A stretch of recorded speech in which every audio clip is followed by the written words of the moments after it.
ये श्लोक स्वयं दुर्वासा मुनि बोल रहे हैं अम्बरीश महाराज को।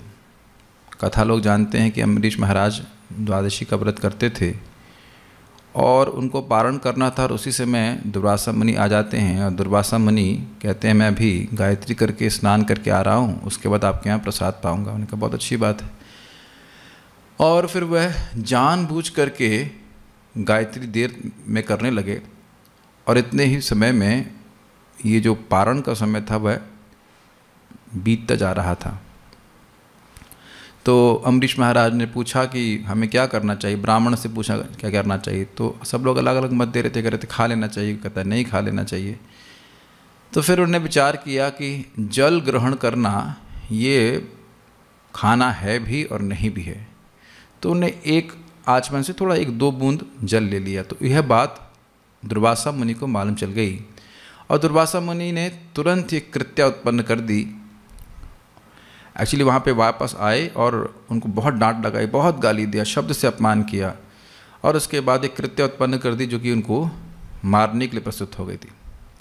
लेकिन अम्बरीश महाराज एकदम निर्विकार रहे और उन्होंने कोई भी प्रतिक्रिया नहीं करी और फिर अंततोगत्वा वह कृत्या तुरंत ही वहाँ पे सुदर्शन चक्र प्रस्तुत हुआ और उसने उस कृत्या को मार दिया। अब वह सुदर्शन चक्र दुर्वासा जी के पीछे लग गया था। दुर्वासा जी पहले कहाँ पूरे ब्रह्मांड में भाग रहे हैं, फिर वह कोई भी उनको आश्रय नहीं दे रहा है। ब्रह्मा जी के पास जाते हैं, ब्रह्मा जी कहते हैं नहीं हमारा लोक ही फूंक देगा ये सुदर्शन।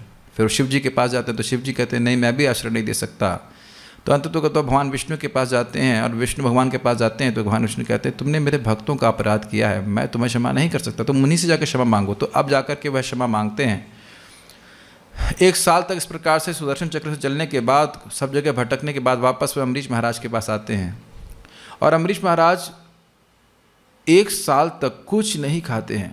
वह यही सोचते हैं कि दुर्वासा मुनि की ये जो तकलीफ़ है इसका कारण मैं हूँ। ये कितना अद्भुत बात है, मैं इसी पे फोकस करूँगा, कितना अद्भुत बात है।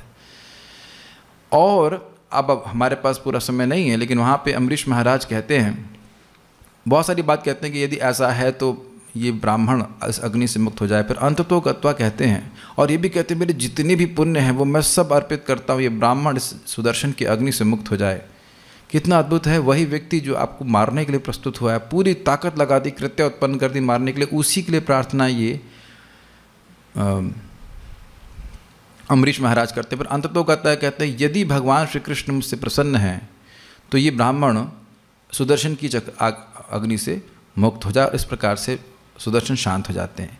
तो ऐसा अद्भुत प्रभाव देख करके दुर्वासा मुनि बहुत आश्चर्यचकित हो जाते हैं और वह भक्तों के गुणगान करते हैं।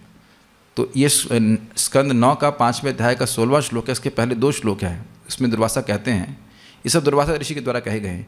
अहो अनंत दासानाम महत्वम दृष्टमद्य में कृतागसोपि यद राजन मंगलानी समीहसे। अहो अनंत दासानाम, हे कितने आश्चर्य की बात है कि अनंत अर्थात भगवान श्री कृष्ण के दासों के महत्व को आज मैंने देख लिया है। अरे सुनने की बात नहीं, मैंने देख लिया है। क्यों, क्या देखा आपने? कृतागसोपि यद राजन, कृत आगस, मैंने इनका अपराध किया है फिर भी राजन मेरा मंगल ही चाहते हैं। मंगलानी समीह से, मेरा मंगल ही चाहते हैं और कुछ नहीं चाहते। ये है वैष्णवता कि कोई हमारा अहित भी करे तो भी व्यक्ति उसका कल्याण चाहे। उसके बाद एक सिद्धांत प्रस्तुत करते हैं, दुष्करः को न साधु नाम दुस्तजो वो महात्मा नाम यह संग्रही तो भगवान सात्वताम ऋषभो हरिहि। दुष्करः को न साधु नाम, जो व्यक्ति साधु है उसके लिए एक दुष्कर, एक अद्भुत कठिन कार्य करना कौन सा ऐसा कार्य है जो उसके लिए कठिन हो। जैसे कि ये बहुत बड़ा कठिन कार्य है कि कोई व्यक्ति जान से मारना चाहे और उसको आप अपना सारा पुण्य दे दीजिए, वह पूरी तरह से बच जाए, उसका मंगल कामना करिए, तो असंभव बात है।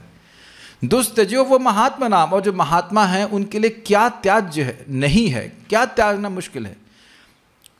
अम्बरीश महाराज को कोई भय नहीं था कि मेरा राज्य चला जाएगा, मेरा शरीर चला जाएगा। वहीं शांति भाव से वहाँ पे खड़े थे जब कृत्या उत्पन्न करी गई।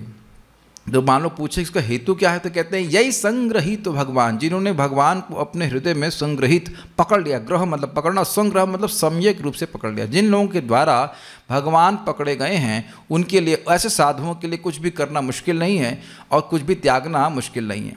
तो भगवान कैसे होते, कहते भगवान सात्वताम ऋषभो हरि, वह हरि हैं, अपने भक्तों के क्लेश को नाश करने वाले हैं। तो क्या भक्तों के ही क्लेशों को नाश करते हैं? तो अब उस पर वह एक बात बोलते हैं, बहुत सुंदर, जो श्लोक आपके सामने है। यन्नाम श्रुति मात्रेणा पुमान भवति निर्मलः तस्य तीर्थपदः किं वा दासानाम अवशिष्यते। बहुत सुंदर श्लोक है। इस पर आचार्यगण कहते हैं कि देखिए, जो भगवान के भक्त हैं, पहला शब्द है तीर्थपद। तीर्थपद मतलब गंगा आदि जो तीर्थ हैं उनके आश्रयभूत हैं भगवान।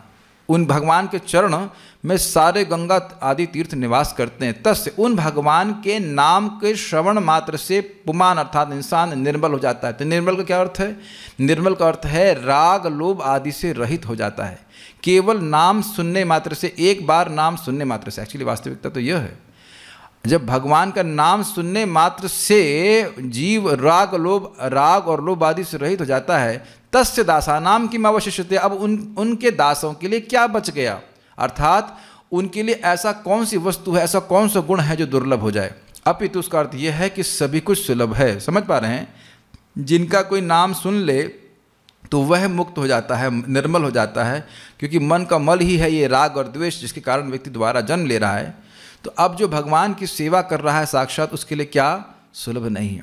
तो आप समझ सकते हैं कि जितने भी दिव्य गुण हैं हमारे आत्मा में, वह सब इस हरे कृष्ण मंत्र के द्वारा प्रकाशित होंगे। इह होइते सर्व सिद्धि होइबे तुम्हार।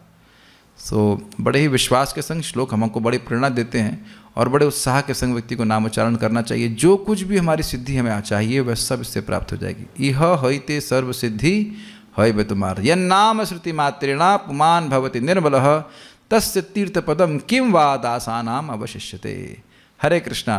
सो विल चैंट नाउ।